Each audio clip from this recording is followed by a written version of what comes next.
Trucks break, but that's no reason to get excited.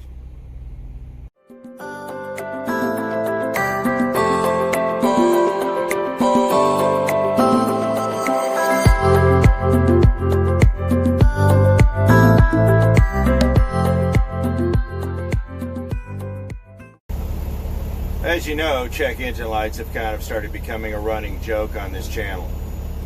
They pop up for everything in these new trucks. That's why I'm saying not to get excited. Let's go start on the first one. So, we got a check engine light here, and hit that. Go over here, I got one of these infotainment systems. Hit the diagnostic. These two popped up. And the neat thing is on my PeopleNet, I got a fault thing. And it sends me all sorts of computerized hell. This is nothing to worry about. These things just come and go, come and go. But these are the two that we're talking about right here. So let's talk about those. Among other things, it would appear that my little holder broke, so I guess we got to fix that too. But when I talked about earlier about building a relationship with your truck, I'm going to go over that. This is what we talked about. I know what these codes are. One is a dosing code, and one is a NOx sensor, an outlet NOx sensor. And we replaced that. We've replaced the dozer. We haven't replaced the dozer yet. But there's all sorts of interesting. But certain conditions can mimic other things. And I'm going to show you something interesting what happened on this truck. Standing out here, everything on the truck looks good. So let me show you what we've done so far. So we go over, we've had lots of new parts put on. New hoses, sensors, and all that. But I got looking around over here, and I noticed a little bit of soot. I followed a little bit of soot. It's coming from around here. That, right there, will cause a check engine light. I had them change a power steering hose, but apparently they still haven't fixed the leak. So I'll have to do something with that. I talked a lot about building a relationship with your truck in some other videos, and this is how you do it. You learn all its little nuances and its idiosyncrasies. You learn how the different systems work, and you get real familiar with Google. Truthfully, I pop a code, I'll Google it. Sometimes it takes a little while to figure out what exactly the code is. But if you're diligent and you start going through a few things, you start figuring out what it is. And if the truck doesn't derate, I'm not saying it won't, but you start learning which codes you need to take care of immediately and which codes you don't. Because if you buy a used truck with 500,000 miles on it, as I've stated before, a lot of that maintenance is going to be deferred. And you're going to be picking it up yourself on the tail end like I'm doing with this truck. Truck's been in the shop a bit lately, getting a lot of maintenance done. This is a lot of maintenance that should have already been done. But previous owners, if it ain't broke, don't fix it. And that's really not the right way to approach these new modern trucks. Conventional wisdom would tell you that a little exhaust leak like that is not going to cause any problems. On these new engines, nothing could be further from the truth.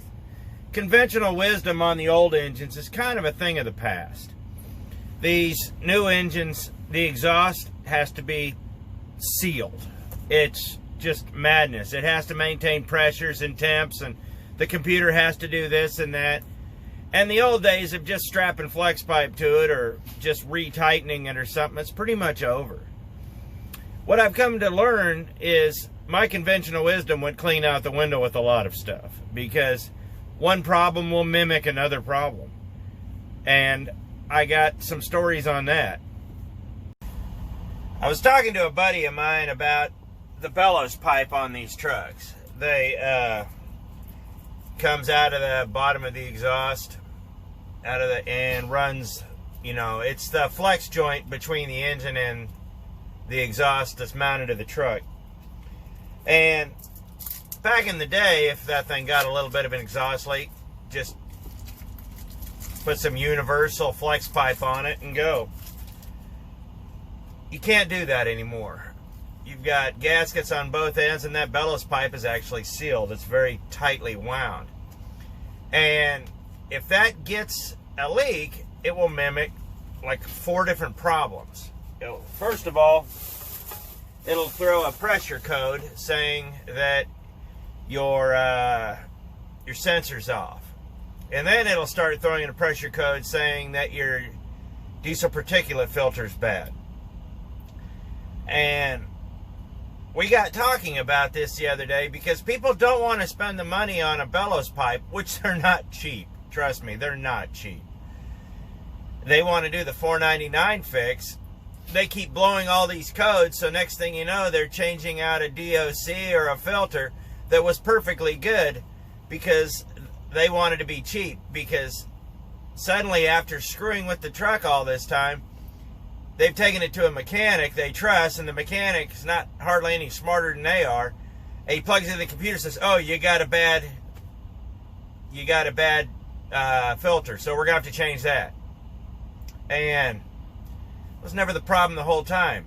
They got screwed out of an $1,800 filter because they wanted to be cheap and use $5 worth of flex pipe. The old engines, you could get away with that. These new engines, you can't. That's why you have to start looking for little things like that, because on these new engines, like I said, one thing will mimic something else. This is why I talk so heavily about building a relationship with your truck. You have to learn your equipment. The old ways are out. The new ways with these computers and all that, much as I hate to say it, this is the 3406. I just hit it with a hammer till it started working again. But it's not. So,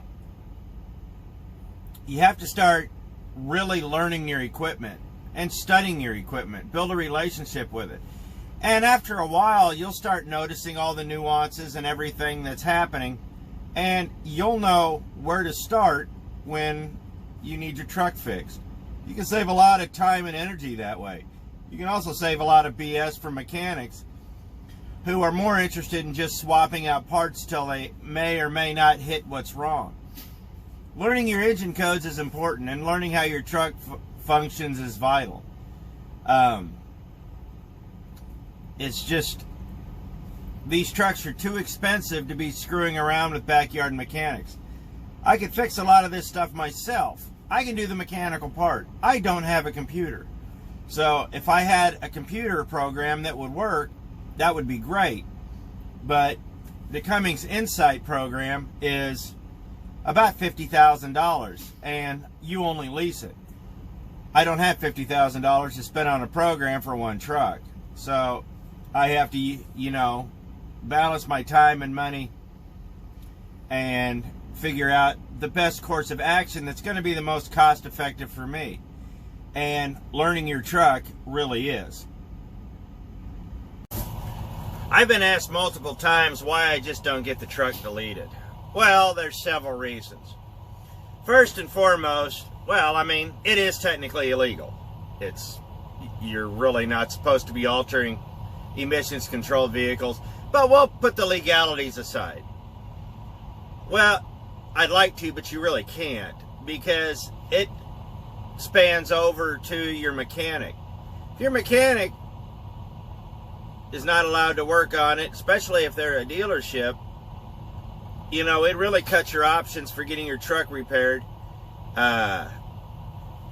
anywhere. To a lot of places, just if you have an altered truck, out the door. But also, one of the main reasons is because they're starting to crack down. They're going after pickup trucks right now, and if you have a deleted pickup truck, it's only going to be a matter of time before you're slapped with a fine. It's all over the news. The EPA said on their website they're cracking down. Rolling coal. A lot of these federally mandated, these are federal laws. These aren't state laws. So if you don't have an emissions check, chances are you're going to get away with it. But if they start cracking down, you know, they're coming after us next. And that's one of the reasons I don't do it either. Would I like to delete the truck? If I could have a successful outcome with it and it wasn't going to be a problem to get things fixed and I had a decent mechanic that I could take it to, I really wouldn't have much of a problem doing that. But those aren't the realities of what I'm doing. I have confines that I have to work in, and keeping the truck legal is one of them. And it's not that I'm bashing guys with deleted trucks. Their trucks run, they function. They're more of a mechanical thing now, and they're simple to work on. But if you got to take it in, it's tough. And a lot of these states are going to start cracking down, so I don't have a real good answer, but that's why I haven't done it yet. These trucks are important to us, and when you're out here trying to make money, it's important to know your equipment. You have to know the insides and outs. And if these guys that are leasing trucks, it's even more so important, because you're paying more, things are costing more, and you're making less.